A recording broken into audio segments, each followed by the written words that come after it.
বার্ষিক 8.1/3% সরল সুদে 960 টাকার 1 বছর 3 মাসের সবৃদ্ধিমূল কত হবে?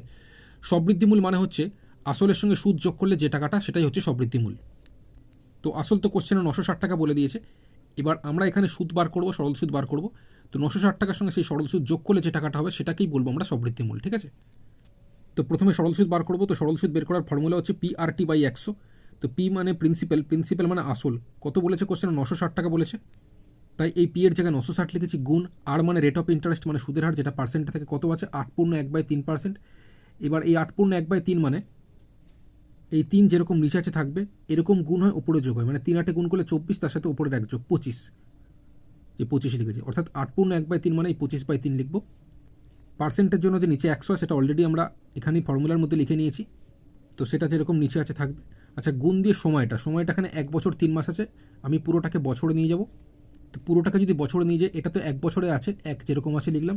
3 মাস এটাকে যদি বছরে নিয়ে যেতে চাই, আমরা জানি 12 মাসে 1 বছর হয়, 12 মাসের মধ্যে এখানে 3 মাসের কথা বলেছি, মানে 3/12 বছর, ঠিক আছে? তো 1 + 3/12 বছর মানে যা 1 পূর্ণ 3/12 বছর মানেও তাই। এটা তোমরা কাটাকুটি করো, ওপর নিচ 3 দিয়ে কেটেছি, 3 1 3, 3 4 12, তাহলে এবার মিশ্র ভগ্নাংশ হয়ে গেছে।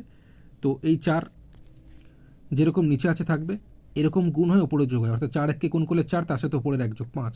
তো 5/4 বছর এই টাইম, টি এর জায়গায় আমি বসিয়ে দিলাম 5/4, ঠিক আছে? এবার আমরা কাটাকুটি করব। 3 দিয়ে যদি 160কে কাটি তাহলে কত হচ্ছে? 320। আচ্ছা, এখানে 4 দিয়ে যদি আমি 320কে কাটি তাহলে কত হচ্ছে? 80।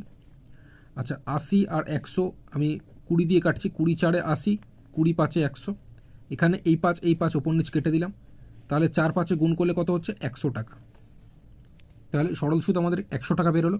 কোশ্চেন আমাদের সবৃদ্ধিমূল জিজ্ঞেস করেছিল, আমি কি বলেছি? সবৃদ্ধিমূল মানে আসলের সাথে সুদ যোগ করে যে টাকাটা হবে সেটাই হচ্ছে সবৃদ্ধিমূল। তো আসল তো কোশ্চেনে 960 টাকা বলে দিয়েছিল, তাই আসলের জায়গায় কোশ্চেনে এই 960 টাকা যেটা আসল সেটা লিখলাম। আর সুদ আমরা এই মাত্র বার করলাম, কত? 100 টাকা বেরিয়েছে।